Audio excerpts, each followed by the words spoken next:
So, hello guys, good morning. So, tara, kape tayo. So, maaga tayo ngayon. Bumili nga pala akong pandesal. May sunog at mayroong hilaw. So, halo. So, kumusta kayo guys? So, gusto ko lang i-share sa inyo ngayon kung gaano na ba talaga katibay, kalaki ang halaga ng pandesal. Paano masabi? So ito, 2 piso pa rin siya. 2 piso, ano? So dati piso lang, di ba? 50 ata? So ngayon, 2 piso. So gaano nga ba kakapal yung ating pandesal ngayon? So ito makapal. So makapal siyang tingnan. So tingnan nyo guys Ayan o. Muntik nang maging papel. Tingnan nga. Tingnan nyo. Wala nang laman. Ayan. O. Tingnan nyo. Kung tutupiin mo siya ng mabuti. Ayan o. Isang sumbok na yan. So, tingnan nyo. Ganito.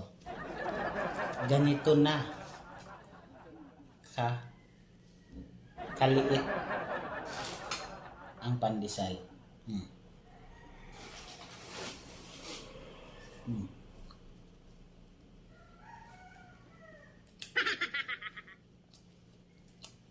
Malaking tingnan.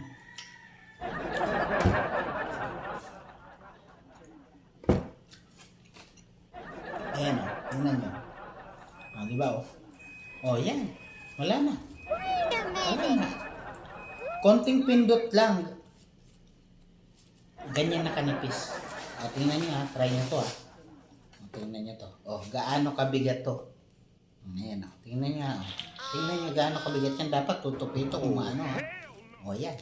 Ganyan na kanipis. O, ayan. At tingnan naman natin sa loob. Tingnan natin ang loob. Ayan o. Ang loob niya parang pum na lang. Tuloy po ang kaso. So, ayan. Buhay pandesal. Grabe na talaga ang panahon, ano? So, dati, yung pisong pandesal,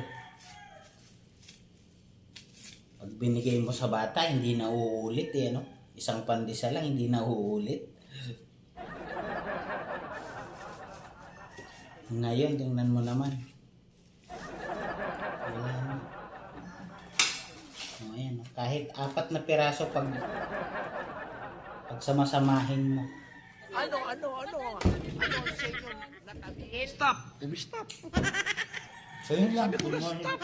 Kasi kung di ko pinay-stop yun, hindi ba dyan?